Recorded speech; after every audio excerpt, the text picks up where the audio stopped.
So good day to everybody, or good evening, wherever you're watching. And welcome to the Salonpreneur magazine, the podcast.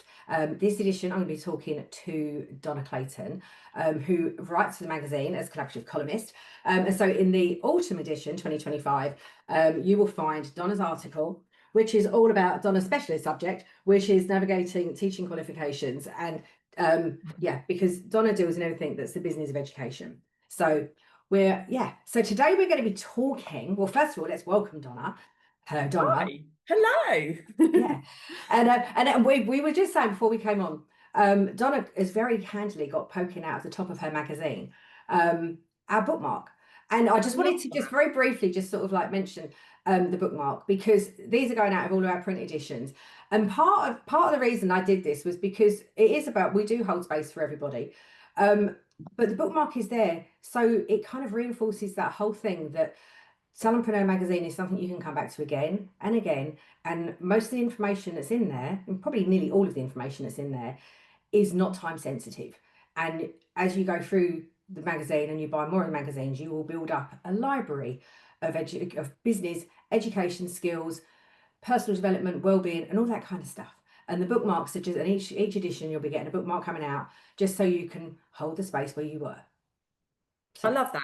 I was so excited when I got the bookmark. I was like, great, I'm gonna put that in. Perfect. Obviously I've got quite a lot of them, so I use them all over the place, and yeah, I really like it. No, I really liked it. I thought it was a really lovely touch. Yeah. So anyway, we just wanted to mention the bookmark that you get when you subscribe to the print copy. So anyway, business of education and qualifications. What are, let's just start with the big question. What is a qualification? So the qualification, I mean, obviously my area is always education, isn't it? So when we're looking at a qualification, we're looking at something that sits on the RQF. So we're looking What's the RQF? So we're looking at the regulated qualification framework for this. So this is our regulated one. I like that. It's like a test on her like breakdowns. Yeah, that's it. But we need to break, because the thing is that not everybody knows. Like we talk in jargon and acronyms, and not everybody understands what those acronyms are, do they? Or those initials. But yeah, so when we're looking at it's our regulated qualifications, but obviously in the area that I'm focusing on, obviously it's more the teaching side of things. But if you're not kind of into any of that stuff, it's a bit like kind of, most people know what an MVQ is. So it's that kind of thing, really. We're looking along that sort of structured framework that has a deep auditing process as well. So it's that kind of area, not so much the CPD side of things when we're looking at it. So my article was mostly actually about the teaching qualifications, because that is quite a big minefield. It is at the moment, and it's weird, isn't it? Because it never used to be, did it? It used to be many years ago, before I did my teaching qualifications. It was the 707? 704? So you used to do, there was a 730 and the 740 when I went into it. It might have been, I think it was the D's beforehand, but just as I came into it, it was the 730 and the 740.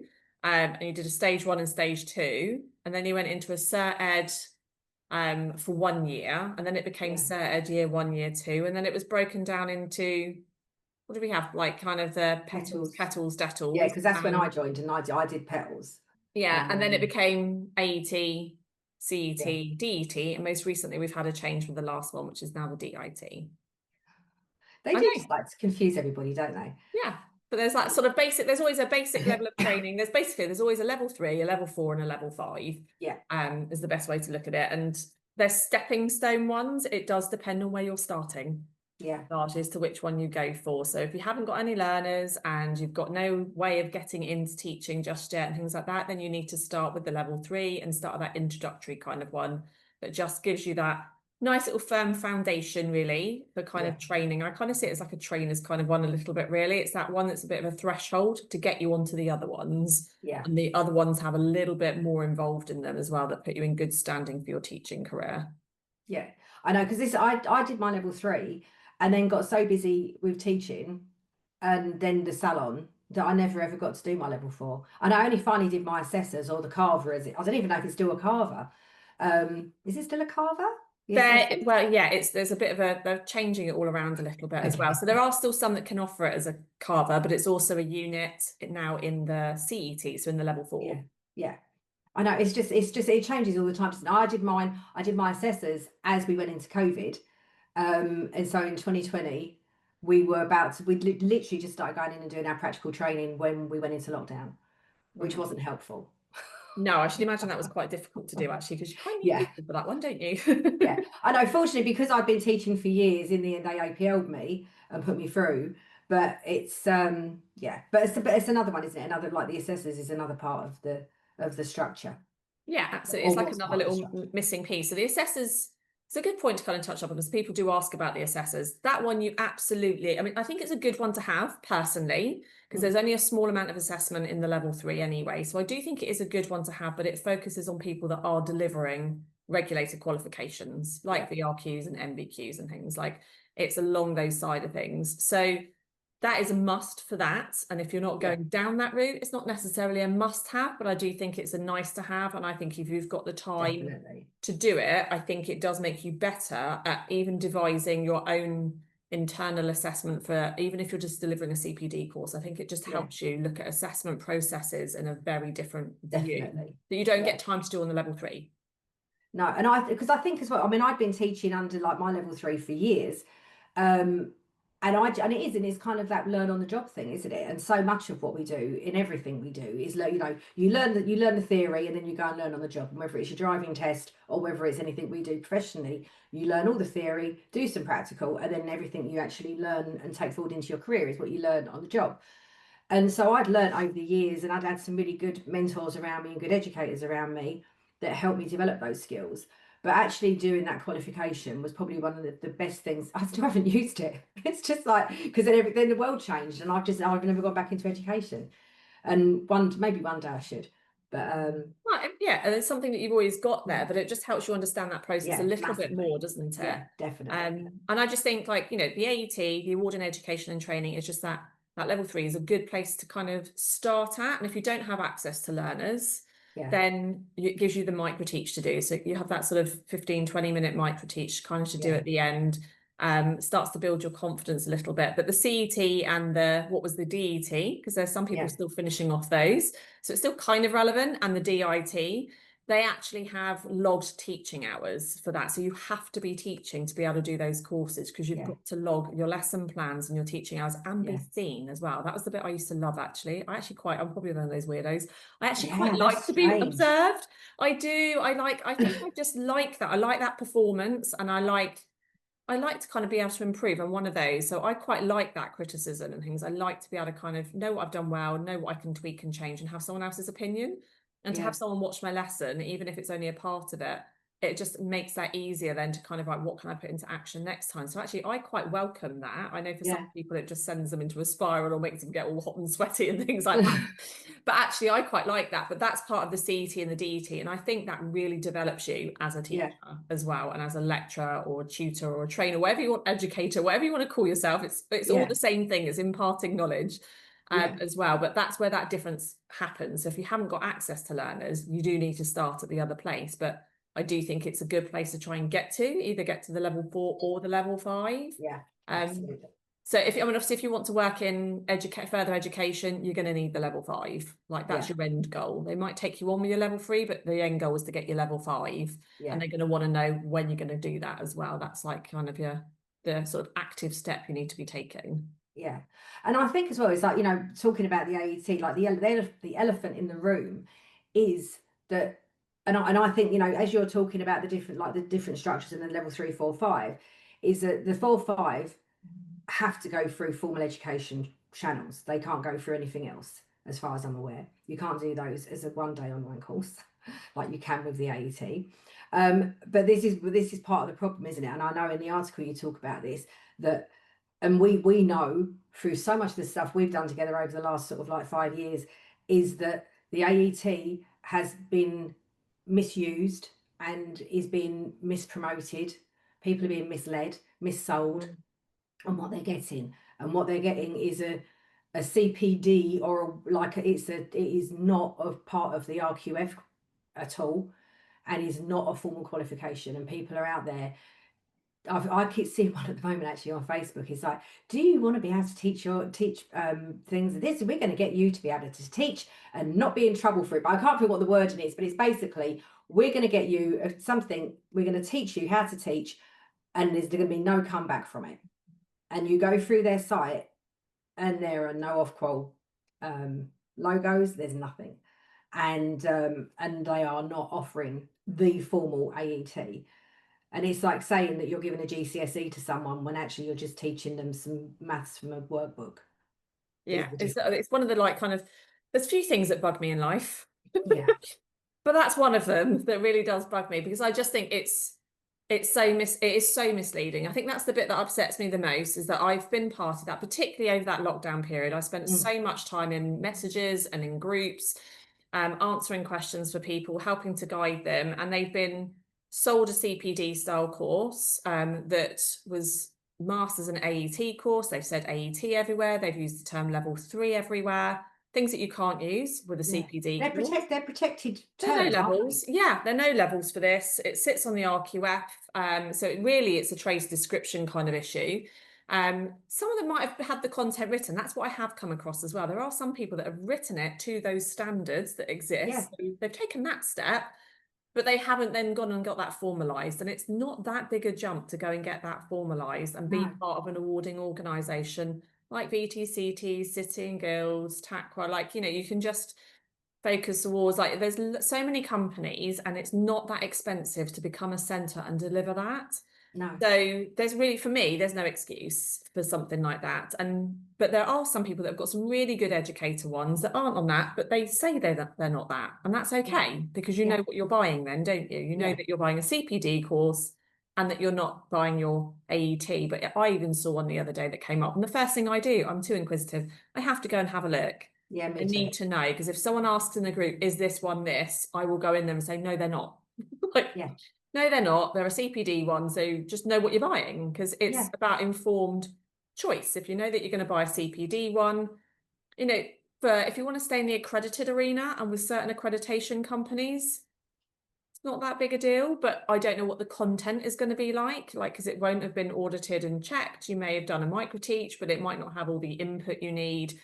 But it will allow you to stay in that kind of area. So it's kind of a bit of a grey area for that, but you won't be able to get into an awarding body. There are certain brands that won't touch you if you want to be an educator for them, and certain accredited companies won't touch you if you don't have a regulated AET.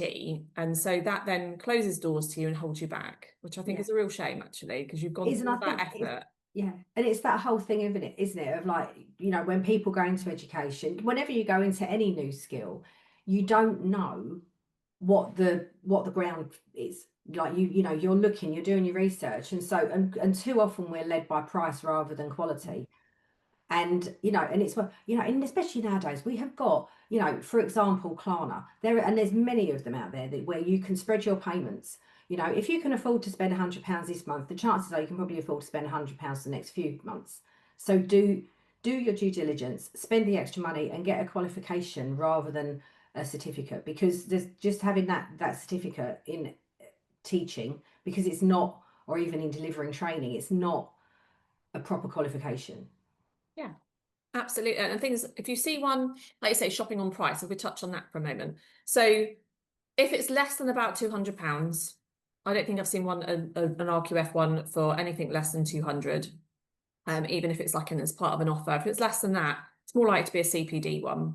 And if you don't see an awarding organisation like the big players, like companies like Sitting Guilds, VTCT, TAQA, Focus Awards, things like that, if you don't see that on there, and you're seeing other companies like accreditation companies that deal in beauty accreditation, or hairdressing accreditation, or nail accreditation, something like that do CPD stuff, then that's not going to be what you want it to be.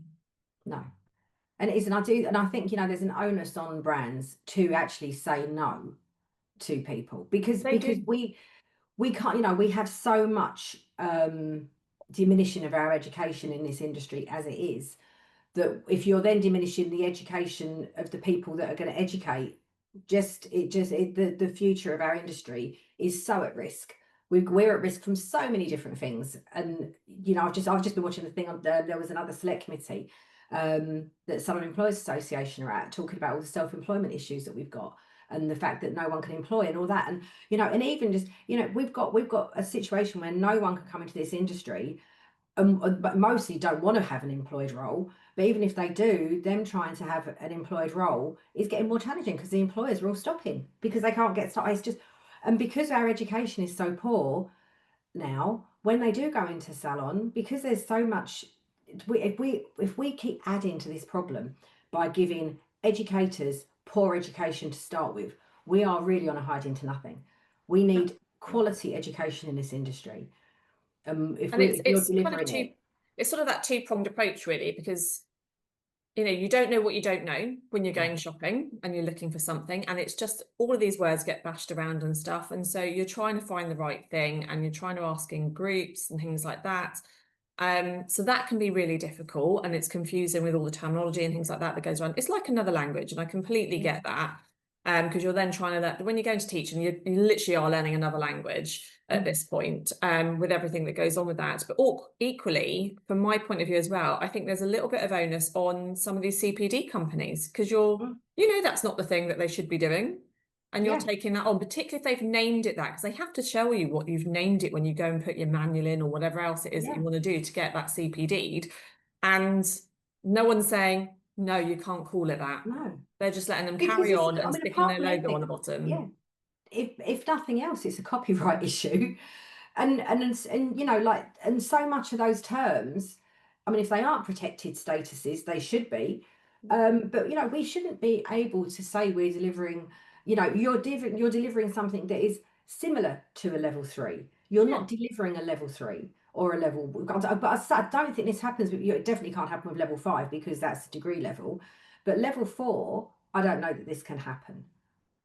Is that, I don't What we're not seeing is any CETs and DETs and DITs. No. None of those are being copied. It's only that entry one, because quite often people do stay at the level 3, and I can see how it happens, like you say. I mean, it depends on your journey, but I can see how it happens. But for me, that's only a starting point. I always feel like you should be aiming to do the next level, regardless of what you're teaching. So that's like a whole nother thing. This is it. But like I say, no, I did mine, and because I was teaching for brands and I had my own academy, and I was working with, you know, I was collaborating with a few other organizations. It was like, you know, I didn't need to at the time, and I was so busy doing everything else. The thought of taking all of that time out to do yet another qualification at that point wasn't in my world. And then by the time I sort of started thinking about it, then I did my assessors thinking I was going to go off and do my CET, and then COVID happened. And exactly. One point I would like to kind of point out is, because I often get questions from them people once they've done the thing and they've realized that they've got a CPD AET and it's not what they thought it was, is that you don't need to go back and redo it.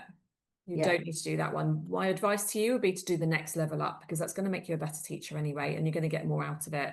So just kind of forget that one happened, go into the CET with that little bit of knowledge that you've got. You're now probably already teaching, so it's easy to get the logged hours in, because that's mostly the thing, finding the students and getting the logged hours. Like the assignments, you've got some that you build on from your level 3, and then you've got some new areas as well, because there's a few more units. It does depend on who's delivering it as to which optional units they might pick, or if you get a choice. But I would literally then take that on, like the next level up, and then it doesn't matter what that other one was, because that now becomes the new one that you put forward to people.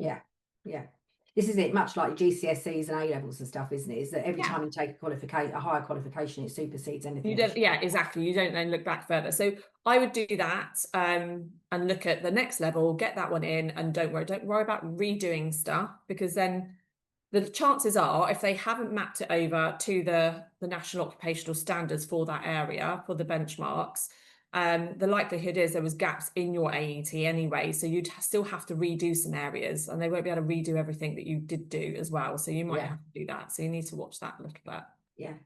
I know, but I think it's just such a problem, isn't it, that our industry, I don't know, and I don't know that it happens in many other industries, that you get this level of, because it's kind of like an exploitation of people, and we shouldn't have to be suffering that, should we? That, you know, that our own peers are quite happy to formulate something where they can just take your money and not provide something that is insurable or particularly usable in the way that it's meant to be used. The other thing as well that I felt like you right, and there will be sometimes a reason why someone might do a CPD thing, not just from that slightly sort of nefarious kind of reasons, but equally it might just be because they only have an AET themselves, if they did it at best, if not maybe a CPD one. So the other thing you have to have as an educator, if you're delivering education and training qualifications, is that you need to have a level higher than the one you're teaching, or the highest level.